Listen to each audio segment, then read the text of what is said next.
Assalamualaikum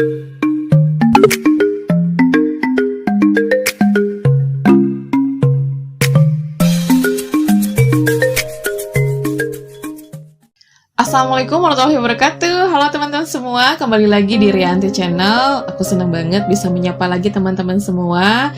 Dan aku ucapkan minal aidin wal faidin, mohon maaf lahir dan batin. Alhamdulillah kita bisa menyambut hari kemenangan. Semoga ibadah puasa kita di tahun ini bisa diterima oleh Allah Subhanahu wa taala, dan mudah-mudahan kita bisa menyambut lagi bulan Ramadan di tahun depan dalam kondisi sehat dan juga dalam kondisi yang benar-benar stabil ya teman-teman gitu. Nah, aku juga mohon maaf apabila selama aku memberikan informasi, sharing tentang berbagai hal yang kaitannya dengan psikologi ataupun materi yang lainnya masih banyak kekurangan, kehilapan, atau mungkin ada sedikit kekeliruan tentang informasi tersebut, dan aku ucapkan terima kasih teman-teman di rumah ataupun teman-teman yang lain sudah selalu menonton konten-konten aku, sudah support channel aku, dan juga sudah memberikan kritik dan saran buat aku untuk bisa lebih baik. Ya, semoga kebaikan teman-teman dibalas lebih oleh Allah SWT. Oke teman-teman, sebelum cuti bersama nih ya, aku sempat sharing dengan beberapa teman-teman aku.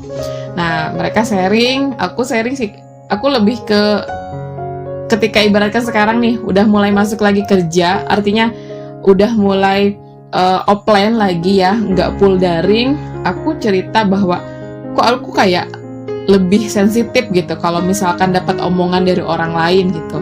Misalkan ya tentang penampilan, misalkan kayak ke badan aku kayak lebih agak gemukan, atau misalkan aku kayak pokoknya ada deh yang berubah gitu. Tapi kok aku kayak nggak nerima gitu, aku lebih baper gitu.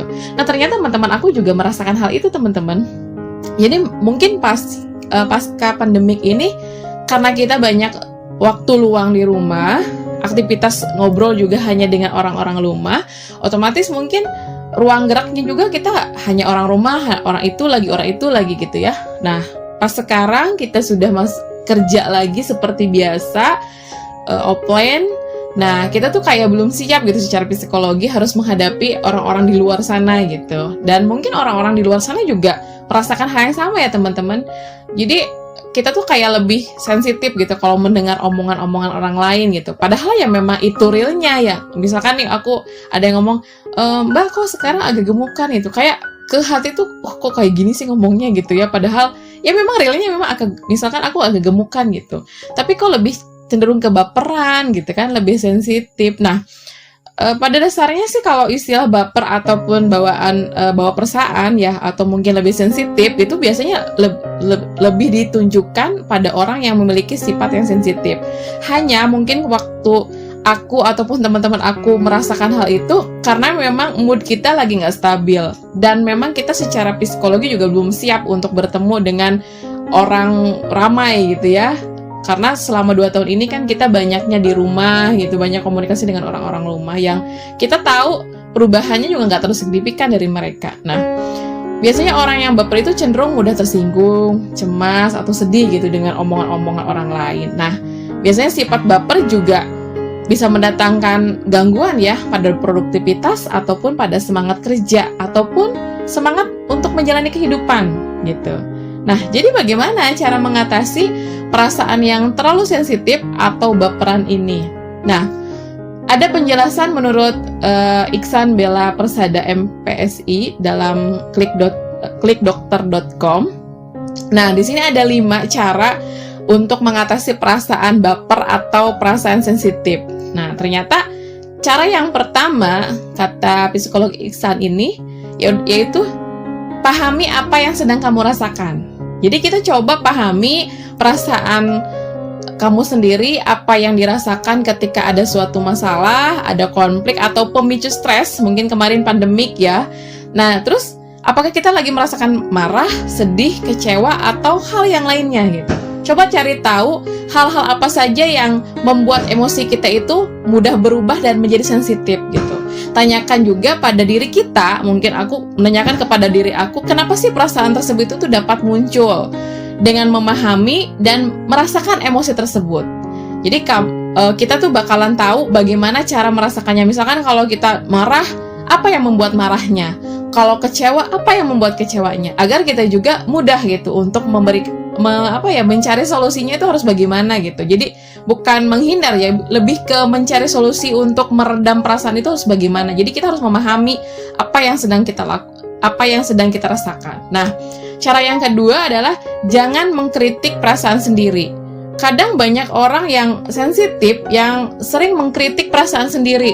Seperti contoh dalam suatu masalah, mungkin mereka bisa berkata, seharusnya saya tidak perlu marah atau merasakan sesedih atau sekecewa ini gitu. Yang perlu dipahami, emosi atau perasaan apapun yang kita rasakan tidak dapat dihilangkan sama sekali. Jadi semua orang pasti akan merasakan berbagai jenis emosi ya, baik itu marah ataupun sedih ataupun kecewa. Jadi, jika tidak mencoba memahami perasaan atau mungkin berusaha menghilangkan, justru kita tuh kayak lebih cenderung berpikir perasaan sedih dan marah itu sebagai bentuk kegagalan diri gitu.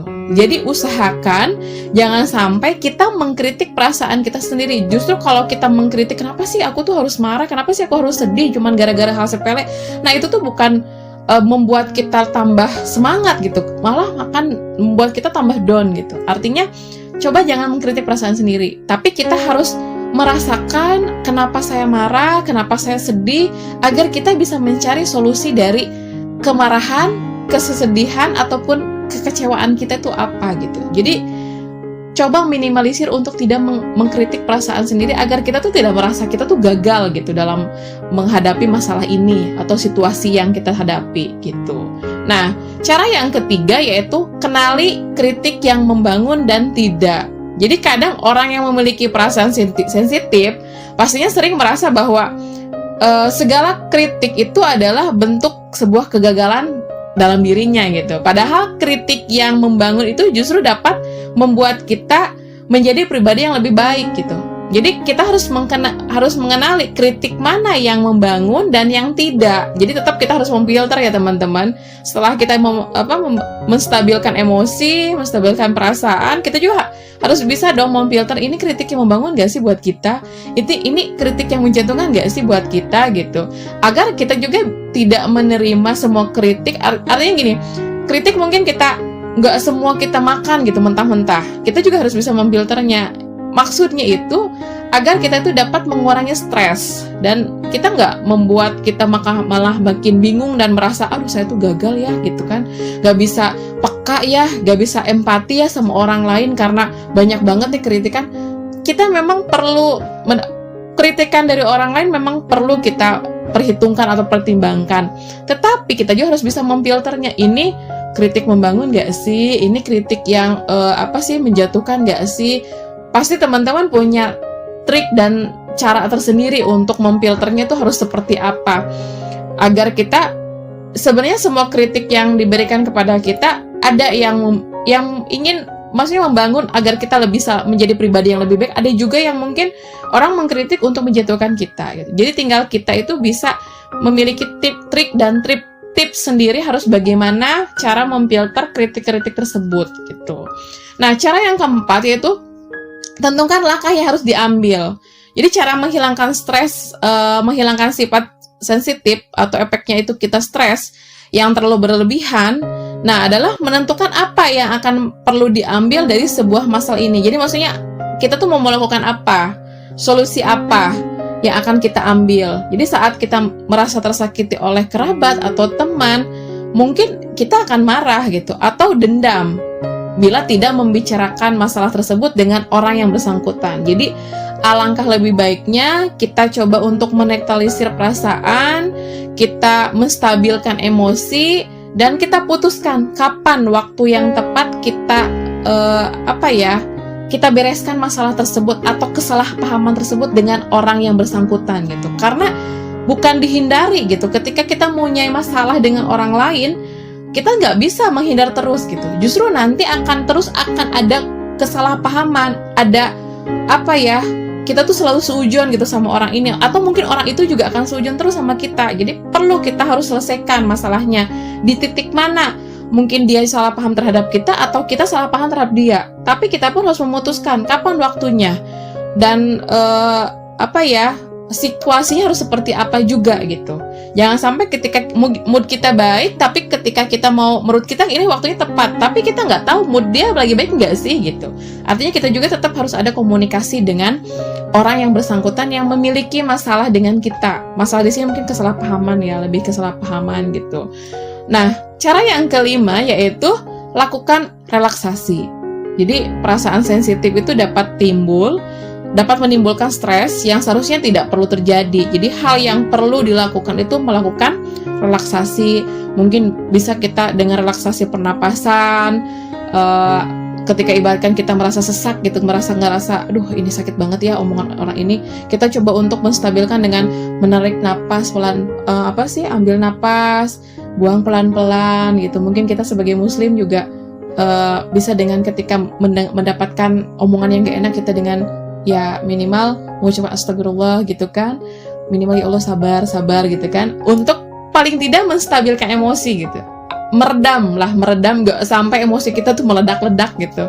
Artinya kita tuh sebenarnya diuntungkan dengan memiliki perasaan yang lebih sensitif dari orang lain. Seperti contoh, perasaan sensitif itu membuat kita lebih peka, lebih empati, dan toleransi kita tuh lebih tinggi gitu terhadap orang lain.